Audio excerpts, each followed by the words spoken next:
Bom, pessoal, vamos lá fazer mais um vídeo para vocês de um assunto que eu acho extremamente importante e que me demandou muita energia assim que eu cheguei aqui em Vancouver, que é aluguel. Bom, o que temos para falar de aluguel? Quando eu saí do Brasil, eu fechei junto à minha agência um mês de residência estudantil. Por que eu fiz isso? Porque eu entendo que quando você chega na cidade e você não conhece nada, nem ninguém, nem bairro, nem o que você está procurando, é um processo mais difícil que ele já é. Ele se torna mais difícil do que ele já é. Então, o que eu fiz? Peguei uma residência estudantil, onde eu peguei um estúdio. Qual que é a definição do estúdio aqui que eu peguei? Foi um quarto com um banheiro e uma estrutura de cozinha privativos. Ou seja, eu estava num prédio de co-living, então eu tinha o meu quarto privativo e umas áreas comuns do prédio. E tanto que nas áreas comuns tinha o hall de entrada principal, que tinha televisão e videogame. Tinha a lavanderia, onde ela era compartilhada, então você pagava $3 para lavar e $3 para secar, mas uma área com uma mesa de ping-pong, que era meio uma área recreativa, e a academia. A academia é uma estrutura bem básica, mas funcional. Então, assim, eu peguei essa área e ela ficava perto da Avenida 12, que é próximo da Broadway, em Vancouver. Ou seja, eu estava a 20 minutos do centro de transporte público, eu estava num bairro residencial, numa parte residencial, muito próxima da parte dos hospitais, porque aqui tem uma região que os hospitais ficam juntos. Então tem o Hospital Geral de Vancouver, mais o Hospital de Câncer, mais o Hospital dos Olhos, então assim, de doenças controladas. Então eu fiquei muito próximo dessa região. A minha única reclamação seria um barulho algumas horas do dia em relação a viaturas, entendo que seja bombeiro, ambulância, polícia. Então seria essa sim a minha observação em relação à área. Em relação ao estúdio que eu tava, era perfeito, porque eu tinha totalmente liberdade para fazer tudo, para cozinhar, para usar banheiro, para dormir, não tive problema. Quando eu estava saindo, o meu vizinho de cima, que eu estava no 3º andar, nesse era um total de 13 andares, eu acho. Meu vizinho de cima fazia muito barulho de madrugada, então assim, aí eu pensei, vou reclamar. E aí eu cheguei à conclusão que não valia a pena reclamar, porque eu tava saindo. Então eu falei assim, gente, dormi 1, 2 noites, não tem problema mal, sabe? Mas é isso que eu tenho pra falar. E por que eu não fiquei lá? Por causa do preço, tá? Eu paguei no Brasil, junto com o meu curso, então acabou que esse valor foi diluído e eu não sabia quanto que eu tinha pago. E aí um dia eu fui pegar pra ver, porque eu comecei a olhar outra opção de apartamento aqui, já que eu tinha um contrato lá de 28 semanas, um contrato lá de 28 dias e não semanas. Se fosse semana eu tava bem. 28 dias e venceria no dia 19 de abril, sendo que eu cheguei em Vancouver dia 22 de março. E por que não são 30 dias? Porque lá é vendido por semana. Então, iam quebrar 30 dias com 2 dias, não existe essa opção. Lá eu tava pagando simplesmente $2.200.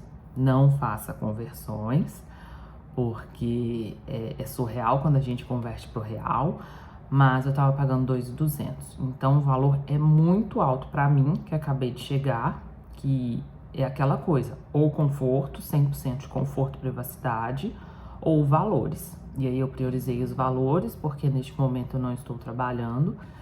Então, comecei a minha busca por apartamento. Quando eu vim para Vancouver, eu ativei o meu Facebook de novo, porque eu percebi que é uma ferramenta muito utilizada aqui. E aí eu comecei a ver em grupos, começar a entrar participando de grupos que fazem aluguel, né? Comecei a participar do Marketplace, do Facebook.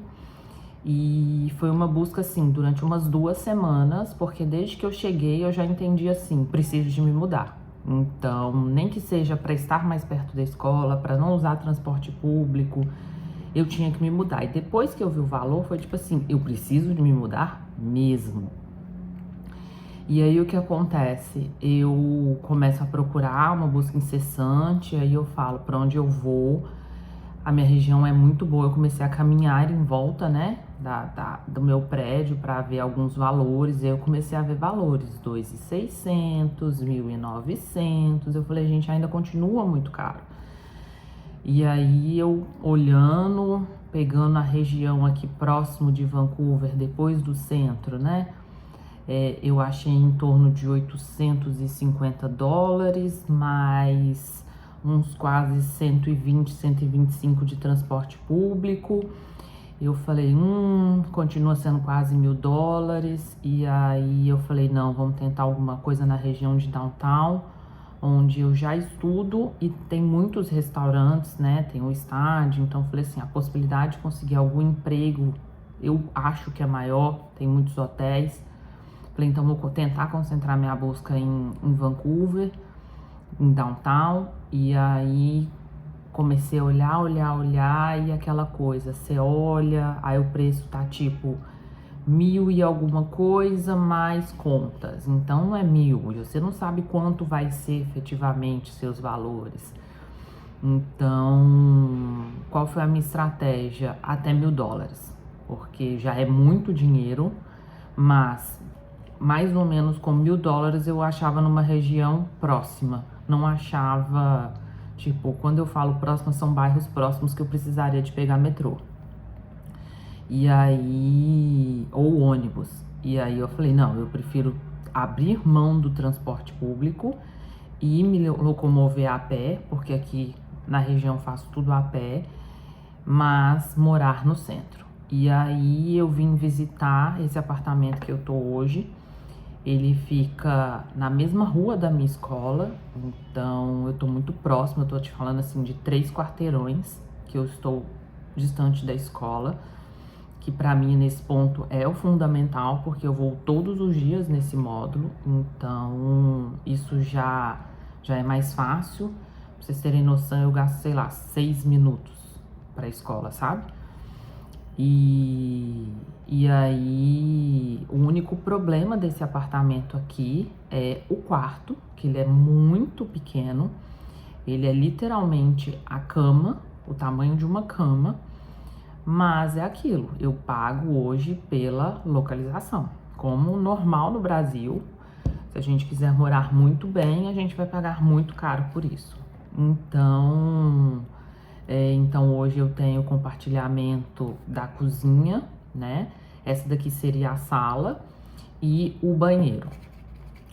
Aqui nesse apartamento são 3 pessoas, sendo que um quarto ele é totalmente independente, ele tem a sua suíte, então praticamente a gente nem vê a pessoa, sabe? É tipo assim, um bom dia, uma boa tarde, porque fica lá o tempo inteiro. Aqui tem algumas regras. Então, por exemplo, neste apartamento eu não posso receber visita, eu não posso dar festas. Tem uma pessoa que vem semanalmente limpar o apartamento, então a nossa função como morador é manter a limpeza e tirar o lixo uma vez por semana, talvez passar um aspirador no chão, mas essas são as regras do apartamento, tá? Eu fechei este contrato de 6 meses junto com uma equipe de brasileiras, que é a Carol e o Thiago. Eles são da Van House e foram super solícitos, me ajudaram. Quem me mostrou o quarto foi o antigo morador, então também tem isso, sabe? Eu tive muita sorte porque eu moro com pessoas extremamente calmas, educadas. Não tem barulho excessivo aqui, por exemplo, o horário de fazer barulho é de 8 às 10.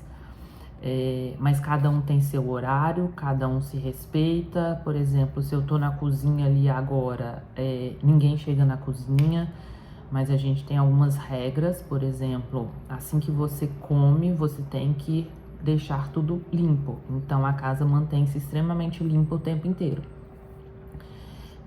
Eu cozinho muito, tá? Porque é uma forma de baratear o meu custo aqui.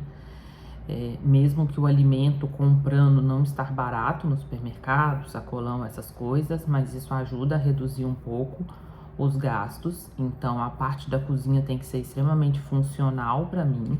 E aqui eu já tenho a lava e seca. Portanto, eu já ganhei também neste gasto. Por exemplo, eu não lavei roupa durante um mês que eu estava no co-living. Cheguei aqui no primeiro dia e lavei minhas roupas todas. Então, são esses pequenos gastos que a gente economiza e coloca no aluguel, sabe? Então, assim, eu tô numa área extremamente segura, na minha opinião. Eu tenho na esquina da minha casa inúmeros restaurantes, inúmeros supermercado, né? Porque aqui o supermercado já tem uma parte de sacolão, cafeterias. Então, é isso. E agora eu não falei o preço, né? Mas eu vou falar, porque não tem por que esconder. Hoje eu pago um valor de $1.050 por um quarto e as áreas compartilhadas. Estou muito feliz na minha decisão, porque eu escuto casos de problemas com roommates. E é chato, né? Porque você já tá longe, você já é sozinho. E aí você ainda vai ter problema com a pessoa, não tem educação, sabe? Então, assim, eu dei muita sorte em relação a isso, porque, por exemplo, cada pessoa fica no seu quarto a maioria do tempo. Como o meu quarto é muito pequeno, eu uso muito essa parte da sala. Tanto que aqui onde eu falo com vocês, que vai ser o cenário da maioria dos vídeos, por causa da luz e da posição, é uma escrivaninha. Porque ela não cabe dentro do quarto, então ela veio pro lado de fora, então é uma área que eu uso bastante. Bom, então é isso. Espero que vocês tenham entendido essa parte. Eu vejo muitos anúncios no Facebook anunciando aluguel a 20, 30 minutos do centro, a 850, 900, 1.000, sabe? Não pensei em momento nenhum em um apartamento só para mim, porque não faz sentido, eu não tenho recursos. Subalocar para mim, eu acho que daria muita dor de cabeça. Por exemplo, eu tive aqui esse armário aí, ele tava com problema na porta e a tomada tava com um probleminha que ela não tava conectando. Então eu mandei mensagem para Carol, o Thiago veio e arrumou. Então imagine eu do outro lado recebendo essas mensagens, falando que o apartamento tem problema. Então assim, é uma prática super feita aqui, subalocar. Mas para mim não compensa, tá? Porque eu acho que é muito trabalho para muito esforço e pode ser que renda alguma coisa, com certeza, porque assim, hoje, sei lá, talvez se a pessoa aluga um quarto por 1.000 e ela paga 2 num apartamento, ela lucra. Mas, de novo, para mim não faz o menor sentido. Faria sentido se eu tivesse com um bando de amigas e falaria, vamos dividir um apartamento, aí sim, porque aí você consegue controlar, você consegue entender que todo mundo é responsável por aquilo. Mas eu ser 100% responsável por um apartamento de terceiros, para mim não é opção, tá? Então é isso. A reclamação que eu tenho hoje do centro da cidade é o barulho incessante. Aqui tem muito barulho, porque o tempo inteiro viatura, obras, a cidade está com muitas obras. Hoje, por exemplo, eu estava descendo, né? Acordei com uma barulhada e aí quando eu estava descendo, saindo do prédio, o zelador estava lavando a calçada e a entrada do prédio com aquelas máquinas de alta pressão. Então aquilo estava fazendo um puta de um barulho, tipo, nem 8 da manhã era, sabe? Sei lá, era 8h10. Então, assim, aqui, para morar no centro, tem que se acostumar com o barulho, sabe? Então, a minha sorte é quando eu deito, eu apago. E aí, de madrugada, eu acordo meio assim, aí já tá menos barulho. Mas é isso. Então, assim, do nada passa uma sirene e vai naquele barulhão. Já gravei inúmeros vídeos onde eu tenho que abafar. Eu tenho que parar a gravação por causa do barulho. Hoje tá até um dia calmo. Então, é isso, assim, se tiverem mais dúvida de aluguel, me mande. Documentação que eu mandei pra Carol foi só meu passaporte, né? Porque é minha documentação aqui, não fiz carteira de identidade, nada. E um depósito de caução, que é a metade do valor da metade do aluguel, que é pra você meio que segurar, né? O quarto, no meu caso, já que eu fechei com ela, sei lá, eu ia entrar no dia 19, eu fechei com ela dia 10. Então, para ter certeza que eu ia entrar e para garantir que eu vou entregar o apartamento exatamente do jeito que eu encontrei, tá? Então, assim, é um seguro para ela que tá alugando e para mim, que tenho certeza que eu vou cuidar da melhor forma e quando eu sair, eu tenho esse valor para ser reembolsado. Então, essa prática aqui de aluguel, esse seguro é muito usual, tá? E é isso, eu acho que eu falei absolutamente tudo para vocês, espero que tenham gostado. Eu vou tentar colocar no final desse vídeo as imagens do quarto de lá, né? Do co-living de lá e aqui. Então, mas eu não sei se vai ficar muito bom, enfim. Se der certo, vocês vão ver no final do vídeo aí as duas imagens e aí vocês comparam e tem noção do que eu tinha e o que eu tenho agora, tá? Espero que tenham gostado. E é isso. Até a próxima. Tchauzinho.